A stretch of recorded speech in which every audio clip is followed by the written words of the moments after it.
హైదరాబాద్ లో కన్సల్టేషన్ మరియు 3500 రూపాయల colour Doppler test Avis hospitals లో ఉచితంగా పొందండి. సుమన్ టీవీ ప్రేక్షకులకు దసరా శుభాకాంక్షలు. మరి పువ్వులని దేవతగా కొలిచే పూజించే అరుదైన అపురూపమైన అమూల్యమైన ప్రకృతి పండుగ బతుకమ్మ పండుగ. మరి బతుకమ్మ పండుగ పువ్వుల్లో చాలా విశిష్టత ఉంది. ప్రతి పువ్వులో కూడా ఔషధ గుణాలు ఉన్నాయి. మరి ఏ పువ్వులో ఎటువంటి ఇంపార్టెన్స్ ఉంది, మరి వాటి గురించి ఒక్కసారి మళ్ళీ మనం దసరా పండుగ సందర్భంగా గుర్తు చేసుకుందాం. మరి వాటి గురించి మరింత సమాచారం అందించడానికి మనతో పాటు ఉన్నారు డాక్టర్ స్వరూప గారు. మేడంతో మాట్లాడదాం. నమస్తే మ్యామ్. నమస్తే నవీన.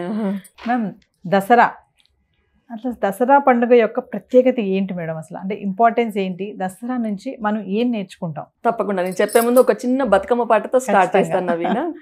చిత్తూ చిత్తూల బొమ్మ శివుని ముద్దుల గుమ్మ, చిత్తూ చిత్తూల బొమ్మ శివుని ముద్దుల గుమ్మ, బంగారు బొమ్మ దొరికెనమ్మో ఈ వాడలోన, బంగారు బొమ్మ దొరికెనమ్మో ఈ వాడలోన, రాగే బిందె తీసుకరమణి నీళ్లకు పోతే, రాగే బిందె తీసుకరమణి నీళ్లకు పోతే, రాములోరు ఎదురాయేనమ్మో ఈ వాడలోన, రాములోరు ఎదురాయేనమ్మో ఈ వాడలోన, వెండి బిందె తీసుక వెళది నీళ్లకు పోతే, వెండి బిందె తీసుక వెళది నీళ్లకు పోతే, వెంకటేశుడెదురాయేనమ్మో ఈ వాడలోన, వెంకటేశుడెదురాయేనమ్మో ఈ వాడలోన. పాడుతుంటే భలే అనిపిస్తుంది మేడం. అసలు అలా వినాలనిపిస్తుంది. చాలా చాలా మీ వాయిస్ కానీ ఎంత స్వీట్గా ఉందంటే, మీ స్మైలీ ఫేస్ నిండుగా చక్కగా పాడారు. Thank you madam. అంటే అసలు దసరా ఇంపార్టెన్స్ ఏంటి? మనకి శరన్నవరాత్రులు కంప్లీట్ అయిపోయిన తర్వాత మనకి దసరాని జరుపుకుంటాం, అంటే విజయదశమి. ఈ విజయదశమి ఏంటంటే మనకు అంటే చరిత్ర ప్రకారం చాలా చెప్తూ ఉంటారు. అంటే శ్రీరాముల వాళ్ళు రావణుణ్ణి వధించిన తర్వాత వధించడం విజయదశమి వచ్చిందని చెప్పేసి, మహిషుణ్ణి మర్దించిన తర్వాత మనం విజయదశమి అది ఆ రోజు మనం సెలబ్రేట్ చేసుకుంటామని, పాండవులు వనవాసానికి వెళ్తూ ఆయుధాలన్నింటిని కూడా జమ్మి చెట్టు మీద పెట్టేసి వెళ్ళి తిరిగి వచ్చి ఆ జమ్మి చెట్టుకి పూజ చేసేసి ఆయుధాలను తీసుకెళ్లారు. తర్వాత వెళ్ళి కౌరవులతో యుద్ధం చేసి ఆ యుద్ధంలో వాళ్ళని ఓడించడం. సో ఇవన్నిటికీ కూడా విజయానికి చిహ్నంగా, అంటే చెడు మీద మంచి గెలిచేదాన్ని మనం విజయదశమి అని అంటారు నవీన. సో మనం ఈ విజయదశమిని ఈ శరన్నవరాత్రులు పూర్తి చేసిన తర్వాత మనం విజయదశమిని మనం జరుపుకుంటూ ఉంటాం అనమాట. దసరా నుంచి మనం ఏం నేర్చుకుంటాం మేడం? దసరా నుంచి ఇది చాలా మంచి ప్రశ్న నవీన. ఎందుకంటే ఈ రోజుల్లో పాపం పల్లెలన్నీ ఖాళీ అయిపోయాయి. అక్కడ మనం అమ్మమ్మలు నానమ్మలు తప్ప ఎవ్వరూ అక్కడ లేరు. సో పాపం వాళ్ళంతా కళ్ళలో ఒత్తులు వేసుకొని ఎదురు చూస్తుంటారు దసరా పండగ కోసం. అంటే పండగ కోసమా పిల్లల కోసమా అనేది మనం మన దీనికే వదిలేయొచ్చు అసలు. సో ఇప్పుడు ఏంటంటే ఇక్కడ కూడా పిల్లలు ఏంటంటే ఏదో పొద్దు నుంచి క్లాసులు, స్కూల్స్, ఈ హడావుడి, బిజీ లైఫ్.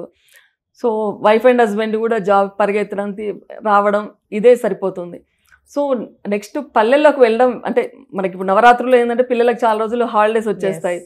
సో అక్కడికి వెళ్ళడం వల్ల ఏంటంటే రిలేషన్స్ కూడా ఇప్పుడు పెద్దమ్మలు, పిన్నులు, బాబాయిలు, సొంత కజిన్స్ కూడా పిల్లలకి ఎవరో తెలియలేకపోతున్నారు అనమాట.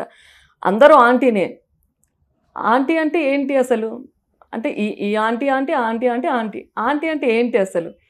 అంటే అత్తయ్య, అత్తగారు, ఇలాంటి రిలేషన్స్ అనేది పిల్లలకి అత్తయ్యారిని ఎవరిని పిలుస్తారు, అత్తగారిని ఎవరిని పిలుస్తారు, అత్తమ్మ అని ఎవరిని పిలుస్తారు, పెద్దమ్మ, పిన్నమ్మ, బాబాయి, అందరు ఎవరు చూస్తే మా కజిన్ అని చెప్తారు. ఎట్లా కజిన్ అనేది తెలియదు అనమాట. సో ఈ రిలేషన్స్ ముఖ్యంగా తెలియడం కోసము మనకంటే పల్లెటూర్లకు వెళ్ళి అందరూ కలిసి సెలబ్రేట్ చేయడం వల్ల సో మన మధ్య బంధాలు కూడా బలపడతాయి. ఎందుకంటే ఇప్పుడు జనరేషన్లో ఏంటంటే పిల్లలు ఇంటికి రాగానే హోంవర్క్ చేయడము, మొబైల్ పట్టుకొని కూర్చుంటున్నారు. మొబైల్ పట్టుకుంటే మనకు 5 minutes అన్నది 1 hour అయినా వాళ్ళకి 5 minutes అవ్వదు. ఎందుకంటే నేను ఇంట్లో కూడా ఫేస్ చేస్తుంటాను పిల్లల చేత. 5 నిమిషాలు మమ్మీ అంటారు. 5 నిమిషాలు అయిపోతుంది, 1 hour అయిపోతుంది, 5 నిమిషాలు ఎప్పటికీ అవ్వదు అనమాట. సో వీటికి దూరం చేయడానికైనా అట్లీస్ట్ మనం ఊర్లోకి వెళ్ళిన తర్వాత ఆ వాతావరణం, ఇప్పుడు మనకి పొద్దున్న లేస్తే అక్కడ కల్లాపి చల్లడం అంటే ఏంటి, ముగ్గులు పెట్టడం అంటే ఏంటి, గొబ్బెమ్మలు పెట్టడం ఏంటి, బుడ్డెమ్మలు పెట్టడం ఏంటి, అసలు బతుకమ్మ అంటే ఏంటి, ఇవన్నీ కూడా పిల్లలకు మన సంస్కృతి సాంప్రదాయాన్ని చాటి చెప్పేది మనకి పండగలు నవీన. మనం అంటే నేను లాస్ట్ ఇయర్ బతుకమ్మకు అమెరికా వెళ్ళి సెలబ్రేట్ చేయడం జరిగింది. అక్కడ చూస్తున్నప్పుడు పిల్లలందరూ పొద్దున నేను లేచేపటికి పిల్లలు అక్కడ బతుకమ్మలు రెడీ చేస్తూ ఉన్నారనమాట. 6 years పిల్లలు, 7 years పిల్లలు కూడా పూలు పేర్చి ఎవరు బతుకమ్మలు వాళ్ళు తయారు చేసుకుంటున్నారు. నేను ఆశ్చర్యపోయాను. అంటే వీళ్ళకి ఏంటి బతుకమ్మలు తయారు చేయడం ఎలా తెలుసు అని చెప్పేసి. అక్కడ ఖచ్చితంగా క్లాసికల్ మ్యూజిక్, క్లాసికల్ డ్యాన్స్ ఖచ్చితంగా నేర్పిస్తున్నారు పేరెంట్స్. ఎందుకంటే వాళ్ళు ఆ సప్త సముద్రాల అవతల ఉన్నామన్న ఉద్దేశంతో, వాళ్ళు మన సంస్కృతి సాంప్రదాయాన్ని కాపాడని ఉద్దేశంతో వాళ్ళు ప్రతిదీ పిల్లలకి నేర్పిస్తూ ఉన్నారనమాట. సో మనం ఇక్కడ ఉండి మనం ఎందుకు నేర్పించలేకపోతున్నాము అనేది నా పాయింట్ అనమాట. సో ఇక్కడ దసరాకి ఇక్కడ రావడం వల్ల సో ఈ బంధాలు బంధుత్వాలన్నీ బలపడడంతో పాటు పిల్లలకు మన సంస్కృతి సాంప్రదాయాలు కూడా తెలుస్తాయి. ఇంకోటి ఏంటంటే మనం ఇప్పుడు జమ్మి చెట్టు అని చెప్పాను. ఊర్లలో ఏం చేస్తారంటే జమ్మి చెట్టు ఆకు తీసుకురావడానికి వెళ్తున్నప్పుడు ఊరేగింపుగా వెళ్తారు అందరూ. మంచి బాజా భజంత్రులతో వెళ్ళి అక్కడ జమ్మి చెట్టు పూజ చేసేసి తీసుకొచ్చి అందరూ ఇచ్చి పుచ్చుకోవడము, అలైబాయిలు ఇవ్వడము, ఇవన్నీ కూడా చాలా అంటే మా దగ్గర బంగారం అంటారు అనమాట. జహీరాబాద్ ఇటు సైడ్ చూస్తే దీన్ని బంగారం అంటారు, జమ్మి ఆకుని. సో మేము అది ఇచ్చి పుచ్చుకోవడం మాకు చిన్నప్పుడు చాలా ఆనందంగా అనిపించేది అనమాట. ఓహో జమ్మి ఆకు ఇచ్చి పుచ్చుకొని పెద్దవాళ్ళ బ్లెస్సింగ్స్ తీసుకొని వాళ్ళకి ఇచ్చేసి కాళ్ళకి దండం పెట్టడం, ఇలాంటివి కూడా మేము చూస్తూ పెరిగాం. పిల్లలకు కూడా అవి తెలియాలనే ఉద్దేశంతో కూడా ఈ దసరా అనేది మనకు చాలా నేర్పిస్తుందని అనిపిస్తుంటుంది.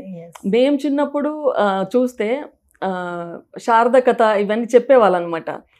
అక్కడ ఊర్లలోకి వెళ్తే ఇప్పుడు తాత ముత్తాతల వాళ్ళ స్టోరీ అంతా కూడా వీళ్ళు ఆ కథలో చెప్పేవాళ్ళు. మీ తాత ఇంత గొప్పవారు.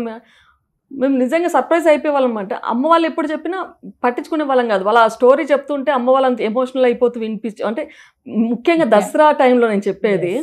అక్కడ అవన్నీ కూడా ఇంకా ఆచారాలు అట్లా కొనసాగుతున్నాయి. మనకి ఇక్కడ ఏం తెలియదు, వాళ్ళ కథ చెప్పడం అంటే ఏంటో తెలియదు. వాళ్ళ తంబూర పట్టుకొని వస్తారు, వెనకాల 2 వంతగాళ్ళు వస్తారనమాట. వాళ్ళు చెప్తూ ఉంటే వీళ్ళు తందాన అని పాడుతూ ఉంటారు. ఇవన్నీ కూడా బ్యూటిఫుల్. అసలు మనకి దసరా అనేది చాలా నేర్పిస్తుంది. ఖచ్చితంగా మేడం, విలేజెస్ కి వెళ్ళాలి దసరా పండుగకి. ఇక్కడ అన్ని మనకి కుదరవు. ఖచ్చితంగా వెళ్తేనే అక్కడ ఏంటి అనేది మన పిల్లలకు కూడా మనం చెప్పడానికి ఉంటుంది. అన్నట్టుగా నిజంగానే వాళ్ళు పండగ కోసం ఎదురు చూస్తున్నారా లేకపోతే మనవాళ్ళు పిల్లల కోసం ఎదురు చూస్తున్నారా అనేది ముఖ్యంగా ఇప్పుడు చాలా మంది నేను చూస్తుంటాను కదా నవీన, అందరూ ముఖ్యంగా పిల్లలు వస్తారని ఎదురు చూస్తుంటారు. వాళ్ళకంటే ఏం చేసి పెట్టాలి. ఇప్పుడు పండగ ఉన్నప్పుడు పిండి వంటలు, వీడికి ఇది ఇష్టం, చిన్నోడికి అది ఇష్టం. పిల్లలకి పిజ్జాలు బర్గర్లు ఇవన్నీ తినడం అలవాటు అయిపోయాక అవి వాళ్ళకి అసలు ఆ టేస్ట్ ఏంటో కూడా తెలియట్లేదు. మనం చిన్నప్పుడు ఎన్ని తినేవాళ్ళం అసలు. చింతపండు వచ్చినప్పుడు ఆ చింతపండుని మనం ఇది చేసేసి ఐస్ క్రీమ్ పుల్లో పెట్టుకొని మనం తినేవాళ్ళం. ఇవన్నీ కూడా వీళ్ళన్నీ మిస్ అయిపోతున్నారనే ఫీలింగ్ కూడా చాలా ఉంటుంది. అక్కడికి వెళ్ళాక పిల్లలందరికీ కూడా మనం అలవాటు చేయొచ్చు, ఇవన్నీ కూడా చూపించవచ్చు నవీన. మీ దసరా పండుగ అనేది ప్రాంతాల వారీగా కూడా చేస్తారు కదా. చేస్తారు, ఒక్కొక్క దగ్గర ఒక్కొక్కలా చేస్తారు. కొందరు బొమ్మలు కొలువని, కొందరు బతుకమ్మ ఆడతారు. ఒక్కసారి వాటి గురించి మేడం. ముఖ్యంగా అయితే తెలంగాణలో మనకు దసరా అనేది మనకు బతుకమ్మలతోనే ఎక్కువ బొడ్డెమ్మలు కానీ బతుకమ్మలు కానీ పెట్టి సెలబ్రేట్ చేస్తుంటారు. కొన్ని అంటే ఉత్తరాది వాళ్ళ మటుకి వాళ్ళు దాండియా అది అనేది కూడా వాళ్ళు ఆడుతూ ఉంటారు అనమాట. బొమ్మల కొలు కూడా మన కొంతమంది దసరాకు పెడుతుంటారు, కొంతమంది సంక్రాంతికి పెడుతూ ఉంటారు. ఇవన్నీ కూడా మన సంస్కృతిలో భాగాలే అనమాట. ఒక్కొక్క చోట ఒక్కొక్క రాగా చేస్తూ ఉంటారు. తెలంగాణలో మాత్రం ముఖ్యంగా బతుకమ్మలతోనే ఎక్కువ సెలబ్రేట్ చేస్తుంటారు. Thank you very much madam. Suman టీవీకి వచ్చి మీ అమూల్యమైన మాటలు దసరా పండుగ సందర్భంగా షేర్ చేసుకున్నారు. మంచి మాటలే కాదు పాటలు కూడా మంచిగా పాడారు. Thank you madam. Thank you Naveena.